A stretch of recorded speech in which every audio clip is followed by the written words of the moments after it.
Hello नमस्कार सभी दोस्तों का स्वागत है आपके अपने प्लेटफॉर्म माइंड मैप पर। ग्राम विकास अधिकारी की परीक्षा संपन्न होती है पिछले साल सीईटी से लेकर के, फिर बाद में एक बार एग्जाम डेट आगे बढ़ी, फिर वापस पटवारी और वीडियो 3 एग्जाम आप लोगों ने दिए। एक जैसा सिलेबस था और पदों की संख्या थोड़ी सी कम है, 850 के लगभग पदों की संख्या है। पिछली बार की अगर मैं बात करूं तो पिछली बार पदों की जो संख्या है वो काफी ज्यादा थी, तो उसकी तुलना में इस बार कट ऑफ कितनी किया जा सकती है उन सब के ऊपर बात करेंगे। और पिछली बार जो कट ऑफ गई थी वो 5300 लगभग पद थे। पिछली बार ग्राम विकास अधिकारी के 5300 प्लस पद थे। इनके लिए जो कट ऑफ गई थी जनरल की गई थी वो गई थी 130 अंक, ओबीसी की गई थी 129 अंक 5300 के लिए। उसमें 850 पद तो इसमें टीएसपी के थे। इस बार टोटल भर्ती इतनी है, कोई बात नहीं, नई भर्ती 2026 में अगले मान के चलो इनकी ज्वाइनिंग के जस्ट बाद में बड़ी भर्ती पटवारी और वीडियो आएगी। बस राइट जगह पर सही प्लेटफॉर्म पे पढ़ते रहना और अपना पढ़ाई का जो शेड्यूल है वो कभी मत छोड़ना। 130 नंबर गई थी, ओबीसी की 129 गई थी, ईडब्ल्यूएस की 118 गई थी, 5300 पद थे। इस बार पदों की संख्या है वो 800 प्लस है। तो इनमें कितनी जा सकती है कट ऑफ? देखो, कट ऑफ निर्धारित करने के पीछे कई सारे कारक होते हैं, केवल एक कारण नहीं होता है कि जिसकी वजह से कट ऑफ का आप निश्चय मतलब फिक्स कर सकोगे भाई एक दो कारण है कि भाई कट ऑफ आप फिक्स कर लो भाई। हाँ, लेकिन कई कारण है। जैसे हम बात करें टाइम मैनेजमेंट की बात करें, एग्जाम हॉल में अब बच्चे कहीं कह रहे हैं सर 160 नंबर 170 नंबर ये वो, ऐसा नहीं होता है। एग्जाम हॉल में जो बच्चा बैठता है उस समय टाइम मैनेजमेंट, उसके सिलेक्शन का सवाल होता है, उसके खुद के कई क्वेश्चन होते हैं खुद के कि भाई सिलेक्शन लेना है इस बार, तो दबाव में होता है वो। तो टाइम मैनेजमेंट और दूसरा नेगेटिव मार्किंग। हालांकि जीके की हम बात करें तो जीके के जो 100 क्वेश्चंस हैं वो बड़े इजी थे, उसमें से 90 क्वेश्चंस पढ़ने वालों ने किए ही होंगे। लेकिन बाकी बचे हुए 50 क्वेश्चंस के अंदर बात करें तो मैथ है 24 क्वेश्चन, फिर आपके इंग्लिश के हो गए 15 क्वेश्चन, फिर साइंस और कंप्यूटर, ये मिला के देखो तो ये 50 क्वेश्चंस हो जाते हैं। और 50 प्लस क्वेश्चंस के अंदर इसमें से आपने कितना अच्छा परफॉर्म किया उसके बेस पे सिलेक्शन डिपेंड करता है। मैं यहां पर कट ऑफ की बात करूं उससे पहले आप लोगों को बताऊं कि किसी भी विद्यार्थी ने कितने प्रश्न अटेम्प्ट किए उसके बेस पे थोड़ा पता लगाता है कि सर कट ऑफ कैसे। तो थोड़ा सा ध्यान रखिए। जैसे मान लो किसी विद्यार्थी ने यहां पर 160 में से पेपर ऐसा था कि 145, मैं जनरल ओबीसी वर्ग के बच्चे की बात कर रहा हूं क्योंकि उसकी कट ऑफ हाई रहेगी और बाकी वालों की कम रहेगी। 145 अटेम्प्ट किए हो, ऐसा नहीं कि गुरुजी मैंने, कोई बच्चा आएगा कहेगा सर मैंने तो 150 किए 155 किए। मैं ऑन एन एवरेज की बात कर रहा हूं, जिससे कट ऑफ का निर्धारण होगा उसकी बात कर रहा हूं, ठीक है। हाँ, सिर्फ जो कट ऑफ का निर्धारण होगा उसमें ऑन एन एवरेज सभी ने लगभग 145 के लगभग अटेम्प्ट किए। 15 क्वेश्चन सर हमने गलत कर दिए। हो जाता है एग्जाम हॉल के प्रेशर में, कई बार डाटा याद होता है नहीं होता है, छोटी मोटी चीजें या मैथ, कई सारे फैक्टर होते हैं। मैथ किसी की स्ट्रांग है, किसी की इंग्लिश एकदम से स्ट्रांग है, किसी की मैथ वीक है तो इंग्लिश स्ट्रांग है, तो दोनों इधर उधर, ठीक है। जिसकी मैथ और इंग्लिश दोनों अच्छी है वो सिलेक्शन ले ही लेंगे, टेंशन मत लो। 15 गलत हो गए 145 में से, पीछे बचे 130 क्वेश्चंस। यहां पर हर एक सही प्रश्न के लिए 1.25 प्रत्येक सही प्रश्न के लिए और 0.41 प्रत्येक नेगेटिव मार्किंग के है। वो जो प्रत्येक जो प्रश्न गलत हो जाएगा उसके लिए जो नेगेटिव मार्किंग है वो 0.41 है और हर एक सही प्रश्न के लिए 1.25 अंक है। तो इस प्रकार से 130 प्रश्न आपके सही बैठ रहे हैं। अदर जो कैटेगरी के अंदर बात करूं, इतना किया जा सकता था, इतना किया जा सकता था। ऐसा नहीं है कि सर ये अटेम्प्ट करने मतलब 10-15 क्वेश्चन, मैं तो इतना ही, अगर थोड़ा कठिन आता तो मैं तो 130 का ही कहता। थोड़ा सा अगर कठिन पेपर आता तो 130 प्रश्न ही अटेम्प्ट करें, ऐसा मैं कह रहा था। सरल आए तो मैंने कहा ज्यादा करो, तो सरल था इस वजह से जहां ऑप्शंस में डाउट था वहां रुकना भी था। तो 140-45 ऑन एन एवरेज। अब इसके नेगेटिव के अंक की बात करें तो 6 नंबर हो जाते हैं और इसके जो अंक देखें तो 130 को इससे गुणा करो, किससे, इसको इससे कर लो, इससे इससे कर लो, तो यहां पर ये आ जाएगा 130 का 100 लगभग 56 नंबर। 156 में से माइनस कर लो 6 नेगेटिव वाले, तो 150 के लगभग बच रहे हैं जो सिलेक्शन लेंगे। ऑन एन एवरेज कितनी होगी सीटें हम बात करें जनरल ओबीसी वर्ग सब में, बड़ी मुश्किल से 100-150 सीटें आएगी। 100-125 सीट मुश्किल आएगी, और मुझे लगता है कि क्रीम वाले टॉप 50-25 बच्चे ऐसे होंगे जो बहुत 150 प्लस का स्कोर भी करेंगे, 160-70 का भी कर सकते हैं। लेकिन कुछ वाले जो बाकी वाले हैं जो जब 80% जो सिलेक्शन लेंगे उनकी कट ऑफ थोड़ी कम जाएगी, तो उस वजह से कट ऑफ कम रहेगी। कितनी कम रहेगी? जितना आप सोच रहे उतनी नहीं, लेकिन हाँ पिछली बार से 15 नंबर जरूर बढ़ सकती है और बढ़ेगी।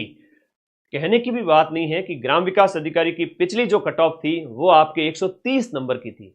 पिछली कट ऑफ 130 नंबर की थी, और इस बार की कट ऑफ मान के चलिए 15 नंबर बढ़ सकती है। और इसमें वेरिएशन देखने को मिल सकता है कि 145 की जगह 147-48 भी चली जाए, और हो सकता है कि 143 ही चली जाए, क्योंकि सरल पेपर दे के कई बार बच्चे जल्दबाजी में गलतियां भी खूब करते हैं और फिर पता चलता है काट पीट करके 140-45 ही नंबर बच रहे हैं।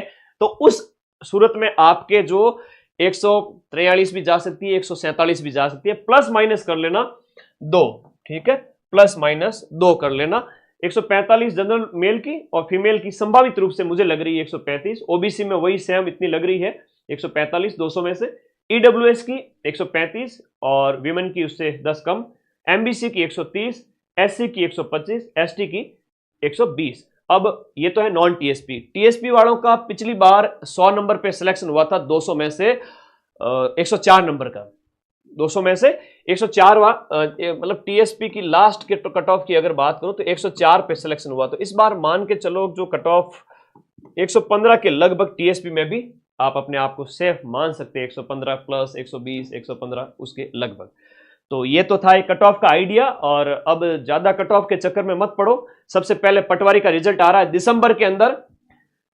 हाँ 170-80 बताने वाले भाई वो तो व्यूज के लिए, अब 170-80 तो मैं भी बता, कोई मतलब सेंस नहीं रहता है।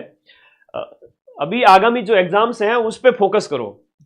ईओआरओ के अंदर सिर्फ 100 पोस्ट थी, लेकिन कट ऑफ 120 में से 88 गई, वहां 110-12 बता देते तो थोड़ा तो लॉजिक लगाओ। कई बार एग्जाम हॉल में जो बच्चे बैठते हैं वो रोबोट नहीं है, वो मशीन नहीं है ना, वो मशीन नहीं है, वो प्रश्न छोड़ के भी आएंगे, कुछ प्रश्न उनके गलत भी होंगे, वो सब देख करके फिर कट ऑफ का निर्धारण होता है, कोई एक फैक्टर नहीं होता है। तो पिछली बार से बढ़ेगी बेशक, 15 नंबर में मान के चल रहा हूं। अभी आप फोकस करो रीट पे जो जनवरी में होगा, और लैब का फरवरी में, सीईटी ग्रेजुएशन फरवरी मार्च में इसकी प्रबल संभावना है।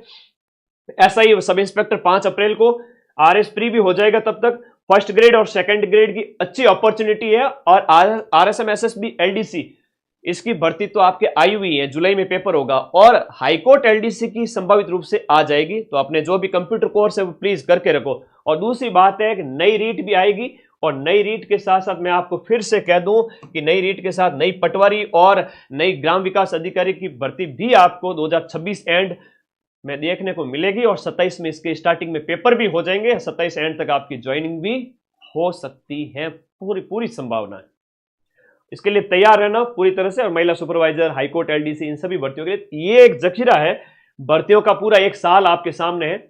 अपने बैच में बढ़िया तरीके से पढ़ो, पूरे साल 4-6 महीने 3 महीने जितना आपको, केवल बैच लेकर बैठने से सिलेक्शन नहीं होता है, मेरे साथ पढ़ोगे 90% क्वेश्चंस जब मिल रहे हैं तो आप एक एक चीज को नोट डाउन करें, लिखें। जो आप 1000 रुपए का बैच लेते हो उस बैच का सदुपयोग होना चाहिए, है ना। एक एक नोट को लिखो, नहीं लिखो तो कम से कम पढ़ो, जितना भी हो। बस जब मैं लास्ट में रिवीजन कराऊं 15-20 दिन, उस समय ये मलाल नहीं रहना चाहिए, काश पहले मदन सर के पास पढ़ते तो मदन सर का पढ़ाया हुआ हमें समझ में आता। अभी रीट का पेपर होगा, मैं जनवरी में मैराथन्स कराऊंगा, तो वो बच्चे जो मेरे साथ 6 महीने से पढ़ रहे हैं उनको और ज़्यादा अच्छे से समझ में आएगा, क्योंकि वहाँ वो बैच कंप्लीट कर चुके हैं।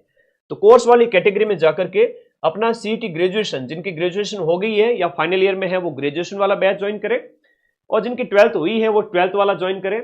और ग्रेजुएशन वाले को दोनों बैच ज्वाइन करने की आवश्यकता नहीं है, एक से ही सब कुछ हो जाएगा। मैं तो कहता हूँ इस एक बैच को ज्वाइन कर लेना, इसके बाद में आपको आरएस प्री, सब इंस्पेक्टर, कोई भी एग्जाम आए, पटवारी, वीडियो, नया बैच लेने की अलग से आवश्यकता नहीं रहेगी, ठीक है। अलग से नया बैच लेने की आवश्यकता बिल्कुल भी नहीं है, इसी में ही पढ़ो। सारे सब्जेक्ट है, 14 सब्जेक्ट।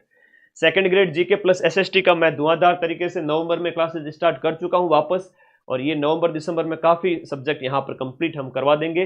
नंबर 1 कोर्स, जहां से आरपीएससी के कठिन पेपर में हमने 80 से 85% प्रश्न इस बार भी मिलाए थे। हाईकोर्ट 4th ग्रेड है, इसके अलावा लैब असिस्टेंट साइंस, आपका फर्स्ट ग्रेड, सब इंस्पेक्टर, इतनी सारी भर्तियां और रेट के सारे batch, level 1 level 2 SST, Hindi, science, math, सभी कुछ ये आपके लिए ही अवेलेबल है। आप लोग पढ़ें, मस्त रहें, बिंदास रहें। और देखो, इन्वेस्ट तो करना पड़ेगा खुद को थोड़ा सा, है ना। ऐसा होता है ना कि हम कई बच्चों की मेंटेलिटी होती है कि 1 महीने में सिलेक्शन हो जाएगा, है ना। ऐसा नहीं होता है, 1 या 2 महीने, ऐसा नहीं होता है। थोड़ा सा कम से कम एटलीस्ट 3 महीने, 6 महीने, थोड़ा तो खुद को खपाओ, बैठो। ज़्यादा नहीं तो शॉर्ट में सिलेबस को कंप्लीट करो, चाहे इंडिया जीके चाहे राजस्थान जीके है। और सरल सब्जेक्ट में बात करूँ, सीईटी पास करना है तो हिंदी देखो, राजस्थान जीके, इंडिया जीके और हिंदी। जैसे अब इंडिया जीके अथाह है, गुरुजी क्या करें कैसे करें, तो इंडिया जीके वाली अपनी ये बुक ले आओ, और राजस्थान जीके के लिए अपनी ये जो राजस्थान रामबाण बुक है वो ले आओ। मैं कहता हूँ कि कैसा ही कठिन पेपर आए, क्वेश्चन मिल जाएंगे। आप दुनिया भर की पोथियाँ क्यों पढ़ते हो, ऐप के अंदर पढ़ो कंसेप्ट क्लियर करने के लिए सारी चीज़ें, लेकिन जीके यहाँ से इन किताबों से कवर करें। और दूसरी बात यह है कि हिंदी पे फोकस करें, रीजनिंग पे फोकस करें। आप लोग रीजनिंग के 2-4 प्रश्न भी तो मिला सकते हो खाली बैठे बैठे उसमें, तो रीजनिंग मिलाओ और इसके साथ साथ हिंदी का अभ्यास करो, हिंदी में रटने वाली चीज़ें करो। और इसके अलावा इंडिया जीके, राजस्थान जीके के आप शॉर्ट में नोट्स पढ़ लो, इससे बाहर नहीं जाता। कैसा ही कठिन पेपर आ जाए, कठिन से कठिन भी आ जाए, तो आपको इन किताबों से मिला दूंगा मैं 75%, तो सिर्फ किताबों से। बेफिक्र रहिए, आप कंसेप्ट क्लियर करें और बढ़ें आगे। Okay, thank you. और कोई डाउट है तो मुझे बताएं। ग्राम विकास अधिकारियों का सफर यहाँ समाप्त होता है। आपको जल्द ही रिजल्ट आएगा, फिर ज्वाइनिंग होगी न्यू ईयर 2026 में। रिजल्ट पहले पटवारी का आएगा दिसंबर में, जिसका हम बहुत बड़ा सेमिनार करेंगे आप सभी के लिए जयपुर में ऑफलाइन। आप सभी सादर आमंत्रित हैं, आना है आप सभी साथियों को। और मैं आप सभी से पहली बार, हमारा जो 1 साल पहले जब हमने ऐप लॉन्च किया उसके बाद ये पहला रिजल्ट होगा कि हम आप लोगों से मुलाकात करेंगे और मिलेंगे। तो आप सभी का बड़ी बेसब्री से इंतजार रहेगा। ठीक है जी, ओके ओके, धन्यवाद, शुभकामनाएं। और कोई डाउट हो तो मुझे व्हाट्सएप कर देना या फिर इस वीडियो के नीचे कमेंट कर देना। थैंक यू, टेक केयर, पढ़ते रहें, मस्त रहें, क्योंकि जो पढ़ेगा रिजल्ट सिर्फ उसी का आएगा। और सफलता एक दिन में नहीं मिलती, एक दिन जरूर मिलती है, और इसके लिए निरंतर और रोजाना पढ़ना पड़ता है। ठीक है, धन्यवाद।